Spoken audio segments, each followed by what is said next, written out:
Thank you so much for tuning in to this week's video. This week we're talking all about things to avoid when moving to Las Vegas. I didn't avoid most of these, so I hope this video helps you.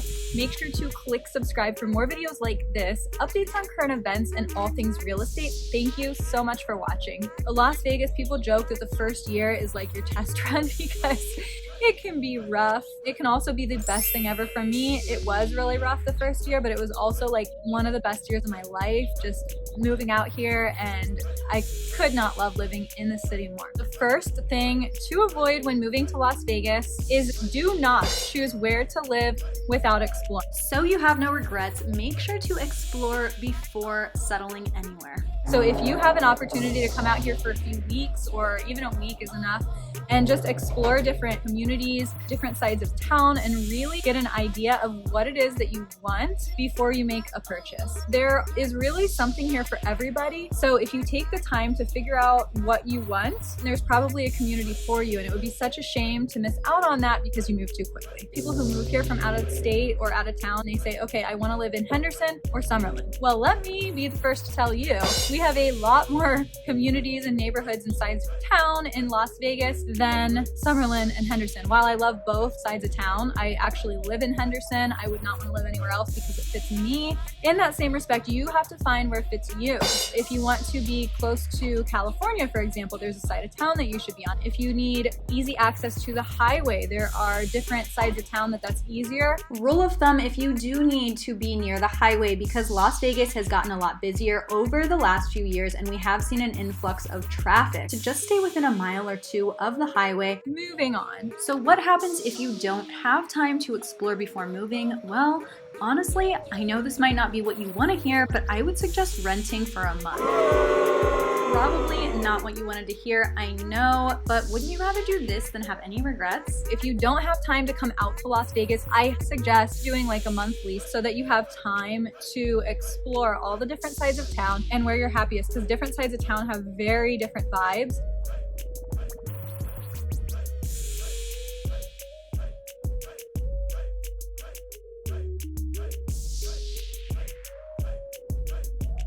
They also have different amenities.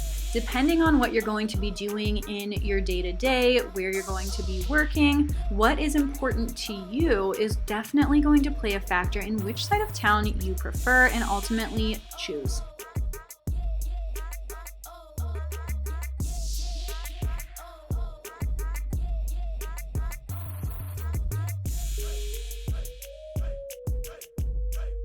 People move here, they say, okay, I want to be in Summerlin or Henderson, and then when we start looking, they find out they actually want to be in the Southwest or in, somewhere that's not either of those. So super important to explore. So rent for a month, and I only recommend this for people who aren't able to explore prior to moving here, because you don't want to end up being disappointed on the side of town you're in. Make sure you have a reliable job. People come out here with hopes and dreams, and then they end up moving back way too soon because the job isn't what they expected. So set yourself up for success. People are like, why would I move somewhere without a reliable job? Okay, well, I did, and I thought my job was reliable.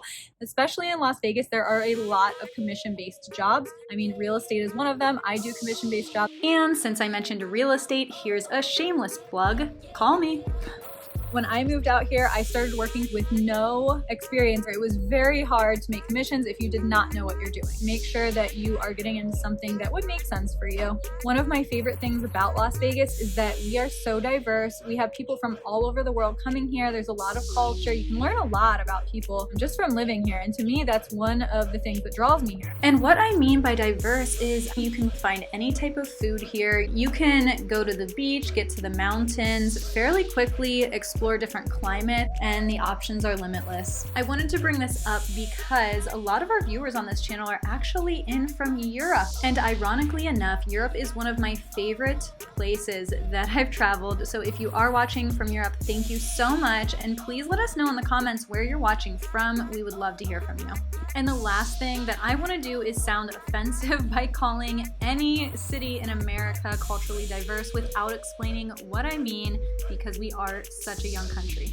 So back to my point, I just mean that we are a vacation destination where you can meet people from all over the world, try different cuisines from world-class chefs, and even stay in the best hotels.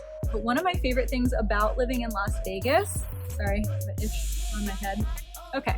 One of my favorite things about living in Las Vegas is I have a really good group of friends. When moving, you may as well choose only the best friends, and I've had such a good experience here. If any of my friends are watching this, I just want to say I adore you and thank you for being you. And on the flip side of that, make sure that you're choosing to spend your time with people who you want to spend your time with, and avoid making friends with anyone that you wouldn't want to be around. When you're moving to a new city by yourself, it isn't always as easy as you might think. Be careful, make sure you know who you're hanging out with, be aware of scams. And mostly I'm talking about if you're on the strip. There's a lot of scams out here, so when you are walking down the strip, and this can be good or bad, if somebody's selling tickets for something, make sure the tickets are real, especially if it's like $100 for tickets that are normally $700, probably not real. Seems simple enough, right? With that also being said, though, you can get some great deals from the people that talk to you on the strip. Promoters get you into all the hottest nightclubs, pool parties, and whatever it is that you want. If they say like, you want to be on my guest list, you have friends that you want to bring to this pool party and get in for free and get 2 free drinks, that's real, actually. It's very nice. People walk away from them because they're like, this is, a scam, and it's not. It might not be what you expect. Sometimes when these people give free drinks, you have to wait in line for a very long time too. That's true. In the guest list line. Yeah. Sometimes when you get these 2 free drinks, they may not explain to you that it's not any kind of drink you want. It could be a very cheap champagne. Or a bad vodka. And only that type of champagne. In that same respect, if somebody says like, oh, pay me X amount and then you'll get this, and it's not at the door, that's not real. You just got gypped. And this one sounds obvious, but it's not. Always bring a water with you. Seriously. And I know this is not obvious because my clients come here from the Midwest or even California, actually, and they don't bring waters with them. And we're looking at like 4 houses. It's going to take a few hours. I'm like, are you people crazy? Luckily, I bring waters and snacks to all my showings. Oh, just one more reason to give me a call when you move. The first 3 years that I lived in Las Vegas, I got heat exhaustion. The first 3 years. And all 3 times I didn't know I had heat exhaustion until I got home and realized what was going on. And it is not fun. It knocks you out for like a few days. It's miserable and you seriously cannot think straight. So I would not wish that on anyone. Keep water in your car if you're going to be traveling somewhere. Make sure you always have one with you. It sounds excessive, but I swear it's not. It's super necessary. Especially like right now as I'm recording this, it's 103 degrees, so water. Moving on. In my opinion, this is actually like the most important, and I don't think it's even my opinion. I feel like it's a fact, but it's not. It's my opinion. Have savings. When you move to Las Vegas, a lot of unexpected things happen. Like seriously, I've seen people move out here only to move back soon after because they didn't save enough money. Their job ended up not being what they thought. People expecting a certain job get here, and that job is not what they thought, so they end up quitting right away and they have no money. Have enough to last you.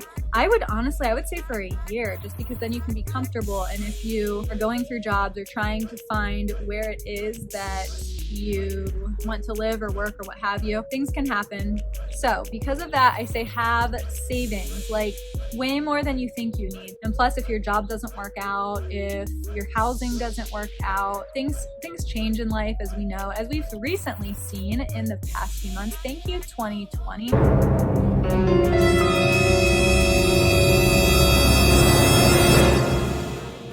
Have savings.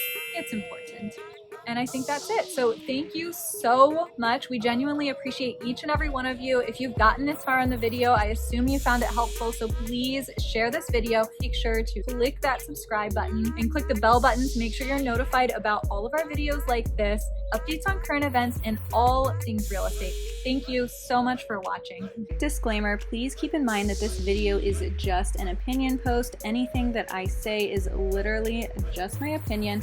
I'm not a lawyer or financial advisor or anything like that for that matter, and you should not use this video to make financial decisions. Thank you so much for watching. And my name is Rachel with Berkshire Hathaway Home Services, license number 178321.